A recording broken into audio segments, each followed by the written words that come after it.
Hi, I'm Beth, And I'm Leila, and and we we are. are a little rusty. Who are we? Hi, I'm Leila, And I'm Beth, and we are both and. a podcast dedicated to giving a voice to the multiracial experience in America by discussing relevant topics in a safe space. Happy birthday, America. It is our pleasure to give you the best present of 2025, and that is our presence back in the podcasting space. Beth, it's been forever. How are you? I'm doing well right now. How are you? I'm good. I'm excited. I am shocked that it has been 1,629 days since we dropped Yes. our last episode.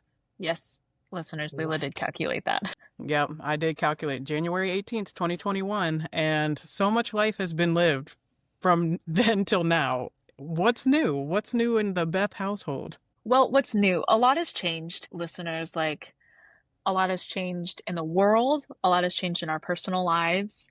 Um, and racial identity is not stagnant. Leila and I have grown a lot, and our country has changed a lot in the last 4.5 years, which has shaped a lot of our perspectives and our experiences.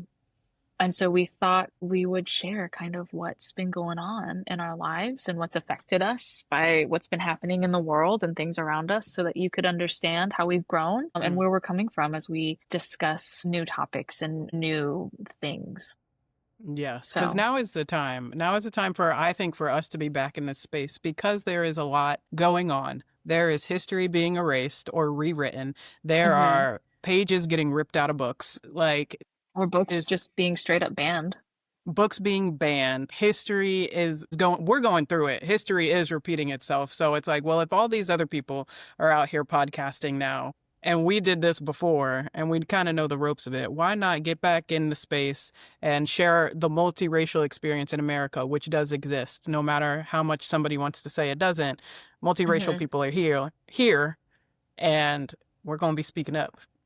Yeah, and we have a space and we have a voice and we have a presence and there's room for us too. Um, Mm-hmm. but before we dive in to all Mm-hmm. of that, let's share where we've been so that people understand where we're going.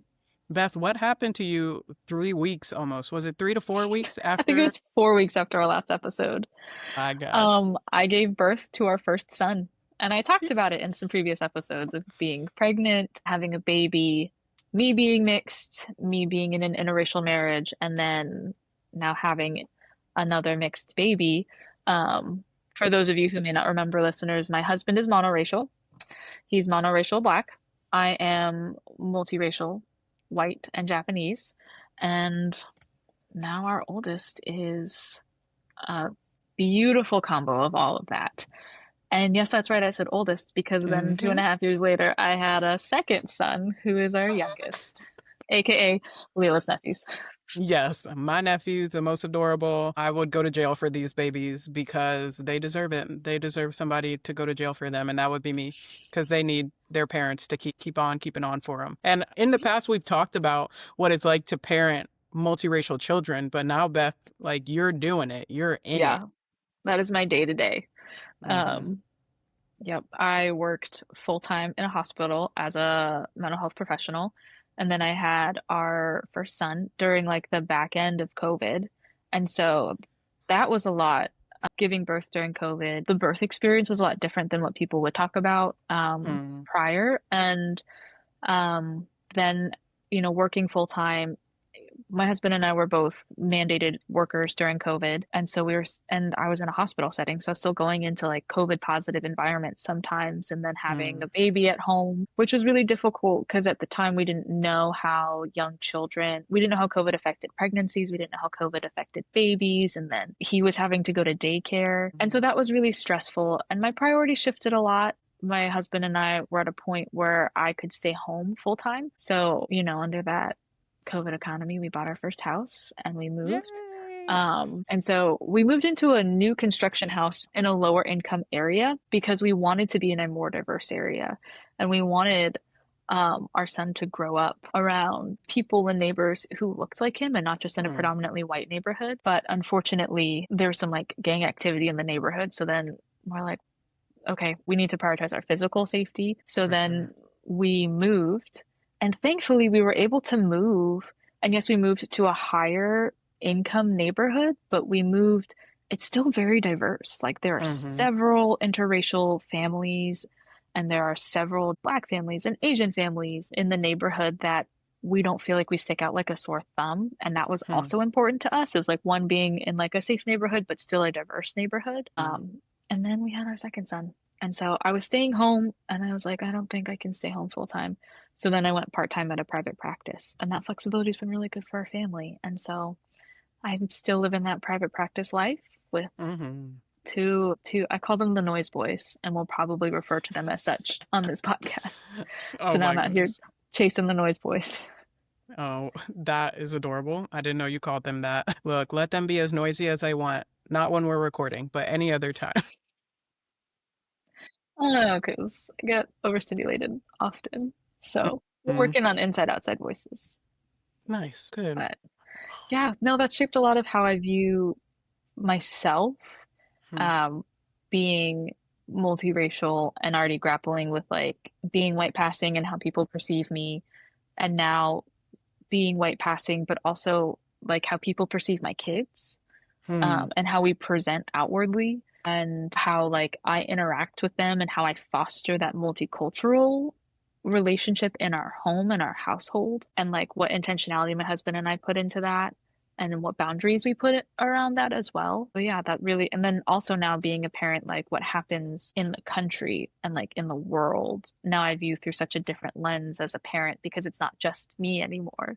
Hmm. It's not just me and my husband. It's who also like can fend for himself, but now it's like us and like our dependents. That's So big. That's big. There's so much of what we're building the world that they will inherit, you know? So the work that we do, the advocacy, the way you shape them, almost the lenses you give them to see the world, like that's so, so important. And I've had friends who have had kids, and there's something different about being giving the mantle of auntie that really makes me want to fight for the next generation. They're Gen Alpha. Like Gen Alpha, who knows what they'll get.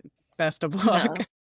But now it's like, no, like this, we have to make not even just a better, the scope of the world is maybe too much, but a better country, a better region, like just Hmm. give them the best neighborhood or whatever, or even to go their self-confidence to like not have the same struggles that we had of like, what am I? Like, who are you? Like, I know you are instilling that in them now, like that identity, which is so important. And I think will give them the confidence to go into whatever is coming up in this Yeah. nation.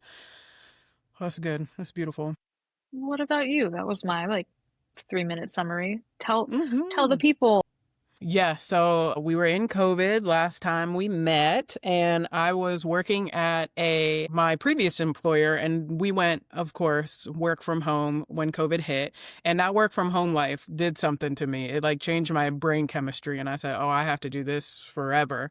So I ended up Hmm. actually switching jobs. I think I'm still in the same career. I am in the same career of marketing, though now I Yeah. am an account manager at a completely remote firm that has committed to be remote forever. So that has been amazing. I love being Hmm. a remote employee because really, for me, it's about the freedom. And people think that being remote means like you're in your PJs all day and you're like lazy. But what it's been for me is 5 weeks living in Brazil during the middle of winter because I could pick up my laptop and go, and it was easy. It's Hmm. been traveling to Argentina and experiencing Lima, Peru for 11 days. So Hmm.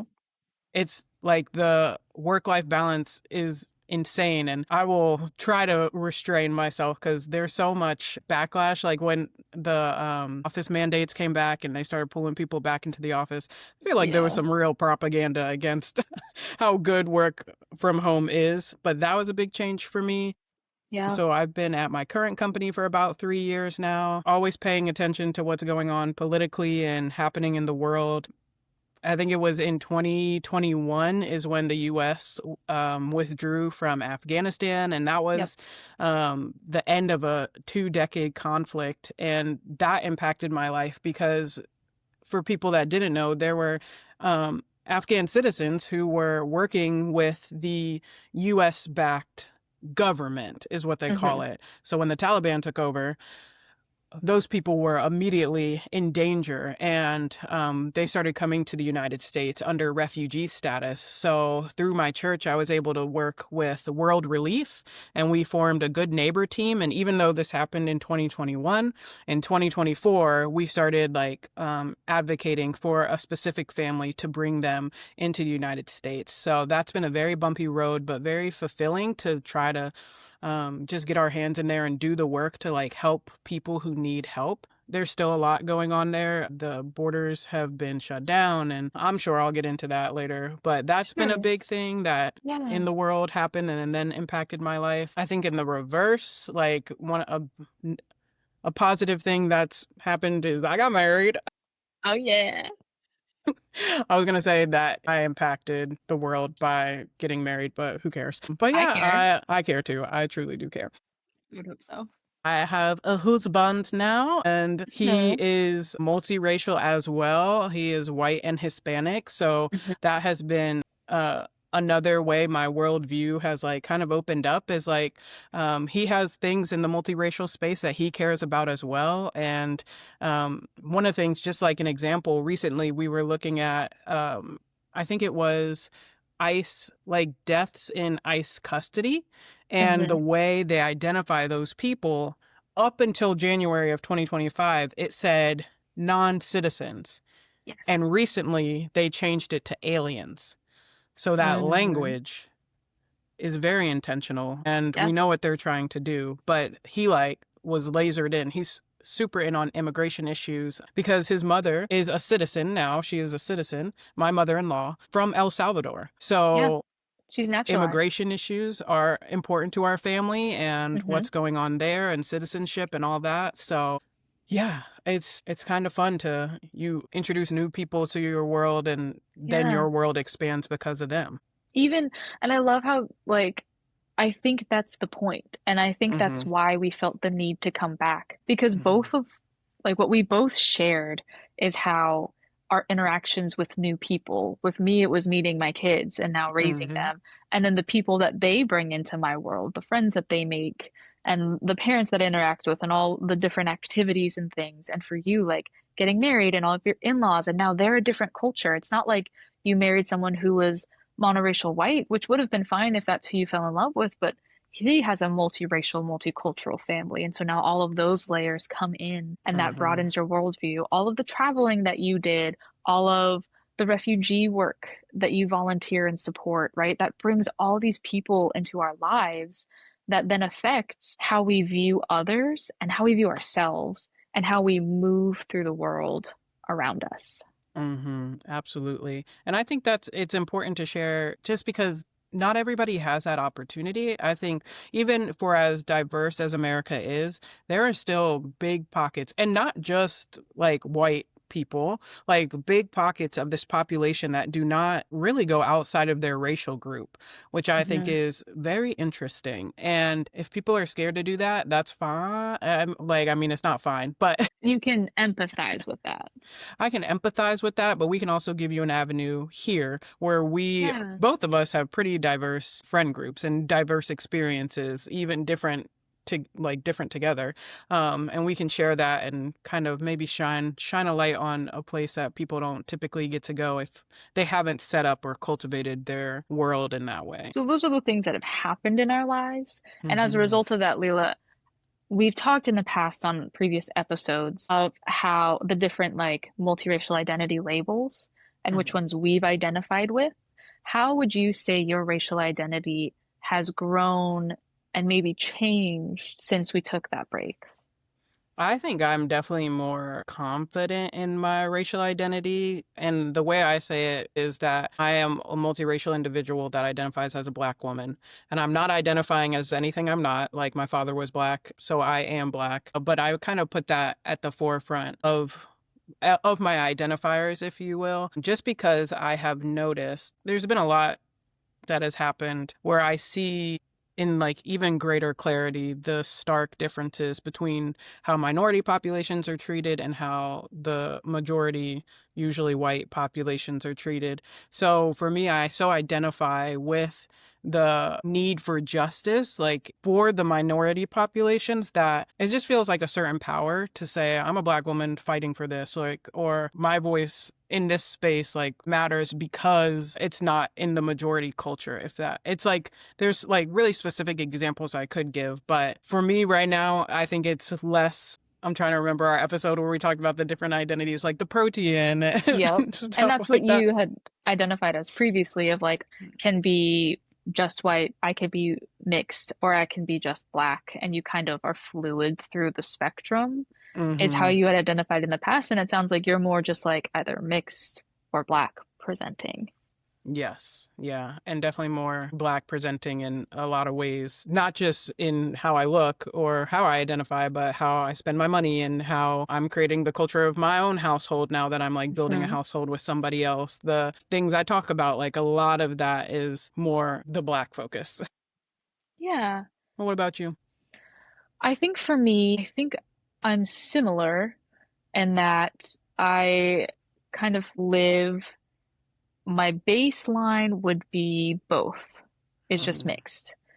And then at home, I think I rest more Japanese behind closed doors. And you can tell that like in my home decor, in the books that I read. I've been reading a lot of Japanese authors over the last few years, specifically like Japanese authors or Japanese American authors, and just finding comfort and community and support in that. Like the books I'll read with my kids, I had grew up with like Japanese children's stories book, and I have the same copy, and like we read it to the boys, and that's really special. And then, but in public, I find that I'll be more white presenting, more as like a defense mechanism and less as Mm-hmm. like a pride, but more as like, let me just blend in so I don't stick out right now. But less so because I feel like a little disconnected from the narrative of the white community right now, so I don't connect with it. And so Mm-hmm. therefore I don't identify as that presently. Mm-hmm. You know what? I was just thinking back to my wedding because it was recent. We recently, Beth was there, obviously. She was my matron of honor. But we were in the Dominican Republic Hmm. and we had a destination wedding and we brought together all of our friend groups. Hmm. I mean, it was small, but like it was a very diverse group of people. But Yeah. people who didn't know me on Chris's side, that's my husband's name. I don't know if I've said that. On Chris's side, were like surprised to see my mom because they didn't realize I was mixed. And then there was an incident with you where Yeah. somebody thought Beth is just white. She's not Asian as well. And it's kind of funny, these things where it's so, I don't know, it's just so normal and we're used to it at this point. But when you start mixing different people who maybe aren't as used to it, some of those old, not issues, but those old things come back of like, you're mixed. Like, Like, oh wait, what? And I'm like, yeah, I know. I'm like, it's not summer. I'm quite pale, and we're in a very tropical location. But it was like this monoracial Asian group, and I was trying to be like, "Oh, hey guys," and they're like, "Hey," and I was like, "My bad. hmm Let me just go back over here to my people." But yeah, I find, like I'm a lot more sensitive to not wanting the Japanese to be overlooked or overwritten hmm because that's something that I'm trying to still foster in my family. Like in our tradition, in my family's personal tradition, because we're Japanese American, they would give all of the children American first names to make life easier at school as part of their acculturation assimilation habits, and then you would have a Japanese middle and last name. And that's been true all through me and my cousins and my siblings generation. And so now that me and my cousins are having children, we're also carrying that on. And so even though my kids don't have a Japanese last name, my husband and I gave them Japanese middle names. And so I'm finding like I want that to be important and whatnot. So like my husband got for my push present. Your what? You said your push present? What is a push Yeah, present? I got a present for pushing out a human. Hey, and let's make Yeah, that the norm. Let's make that the it's a norm. thing. Yeah. So this is my push present after our second. So I got a necklace that has both of the boys' middle names in kanji because that's how my family would write names. So I gave them our oldest has my grandfather's last name, and our youngest has my grandmother's maiden name. So both of my family names are in our children's names. And then Wow. for our birthdays this past year, we got tattoos and I got the boys' middle names tattooed. And it was my first visible tattoo. And I felt like that was intentional. One, because being a mom is part of my identity and it will be for the rest of my life. That's a relationship and an identity marker that I carry.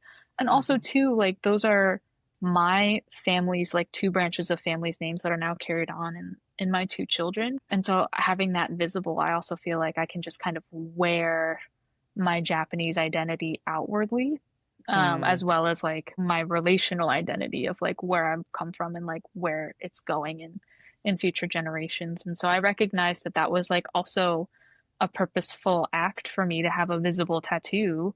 Because it doesn't look like just one of those like Chinese characters that people are like love, hope, family, and like fine, if that's what you want on your body, go for it, express yourself. But nobody's asked me like, do you know what that means? Because it actually like looks really intentional. People are like, oh, what is that? Like, oh, it's like mm. my family's names. They're like, Oh, that's really cool. So that is cool. I love that y'all did that. And I love the choices that you've made with the boys' names. And that is something I'm learning as we are not pregnant or anything, but just talking about children and the value of a name and what's in a name and how much culture can be brought to a name. We'll definitely probably have to have an episode about that in the future.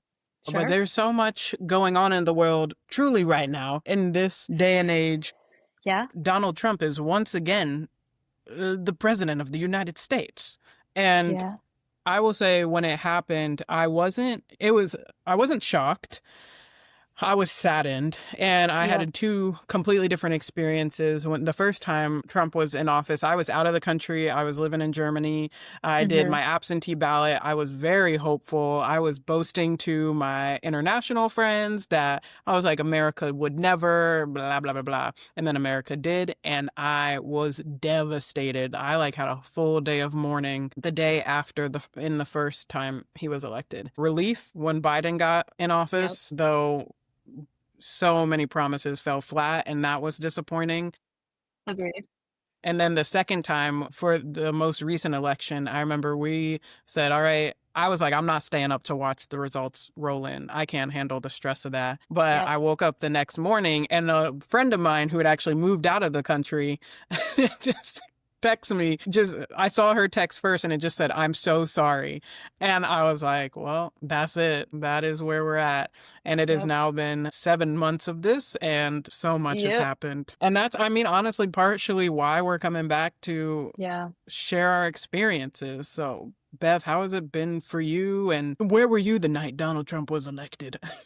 I was in bed because I had small children and was trying to get sleep so that I could, wake up to fight another day. I wasn't surprised. I was still saddened. And I think I remember less like where I was. I was at home and I woke up and I saw all the text messages from people processing it.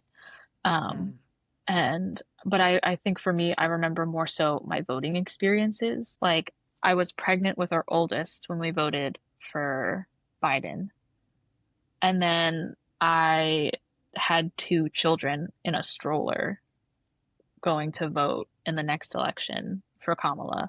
And just, I remember like the experience of voting for Kamala was so apprehensive. And hmm. everyone like was like keeping to themselves. Whereas I remember like being pregnant, standing in line and voting for Biden, and people were like, "Oh wow, like, do you need a chair to sit on?" Because they saw like my big old pregnant belly. Like, do you like how are you feeling? And it was so much more like we didn't care who was voting for whom or what the experience was. It was just very communal, whereas everyone Uh-huh. was just kind of like looking at each other, like sizing each other up, and like you could hear a pin drop. Like it was very tense, and I feel like it's just been tense for us ever since. And us, I mean like my household, my family, like our personal experience. Hmm. Yeah, I would say tense for us as well. I love my husband so much because he knows, like, I went back and I was like, when was like my very first march ever? And I think it was 2015. No, it had to be before 2015 because I was out there marching for somebody to capture Coney. Oh, and that was early college days. But Yep. there's just, huh? Yeah, I was like, that was a throwback. I remember the Coney shirts. I remember those Was days. still haven't caught him. I don't think, I think he's still out there. But there was just such an exhaustion that fell on me after that election. And my husband kind of like stepped up in a way that I didn't know a partner could, where he was like, I got this. Like, I'm going to Mhm. step in. Like, I'm going to stay on top of the news. And like, he's been very active in like taking us to marches and to rallies. And Mhm. I'm still on the forefront of like, we got to call. I called my senator this morning. So Beautiful. still doing all of that. But it's been that roller coaster for sure of like despair, frustration. Where do we go from here? Trying to capture joy and hope. And actually, your sons, your eldest, provided me such a moment of Yeah. joy and like reinvigorated my hope with the most recent No Kings protest. So I would love it if you just Mhm. shared that story because it was so adorable. So our oldest, it's funny, I was thinking of Leila because I knew she was going to the march and the protest. And we were playing cleanup. We were cleaning up and we are trying to make it into a game because we had to run some errands. And my oldest loves animals. And so, no shame, we watch a lot of Wild Kratts in all forms, whether it's the animated show, Zaboomafoo, Kratts Creatures, read the library books. Kid loves animals and animal facts. So he's been Nice. learning about how trash in the ocean is bad for ocean animals. So there are a lot of toys on the floor and our rug is blue. And he said, let's play clean up the ocean. So we spent the morning quote unquote cleaning up the ocean. And then we went to run errands and we saw a lot of people on the corners of streets of major intersections around our neighborhood for the No Kings protests. And so my husband and I like, honked the horn nicely and we're like waving and like doing thumbs up from the car so people knew that we were supporting them. And our son asked, like, what's happening?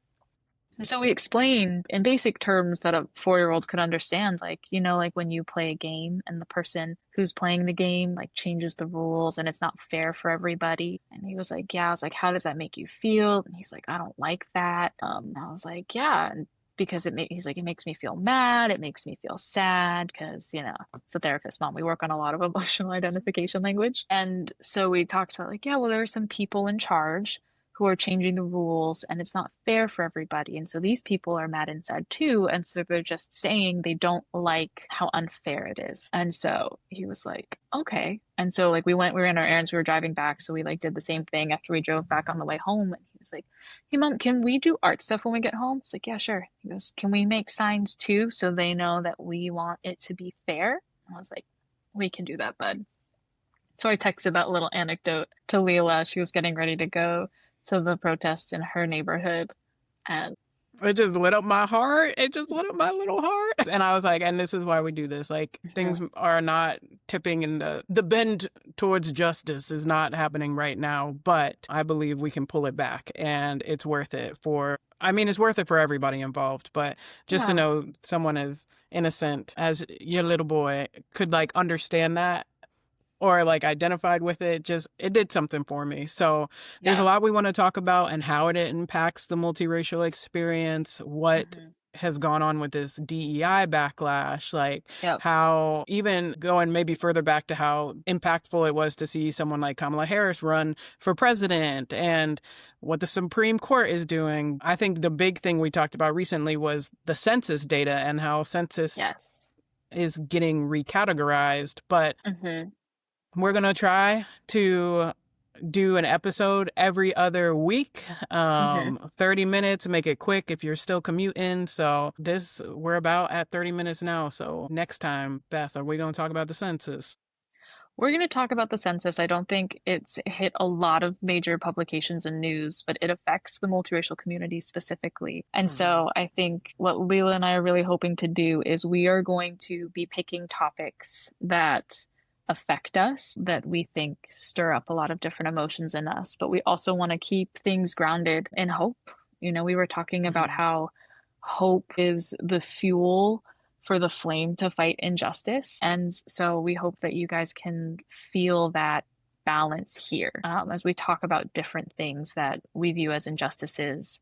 And not just our straight up injustices, but also like the little seeds of hope, whether it's the next generation or sparks of joy or lightness. That's what you can expect every other week Mhm. on your feed. Yep. So we're happy to be back. We hope y'all are happy to see us back. And even if you're not, we're still going to be here. And that's the point. So, Beth, until next time.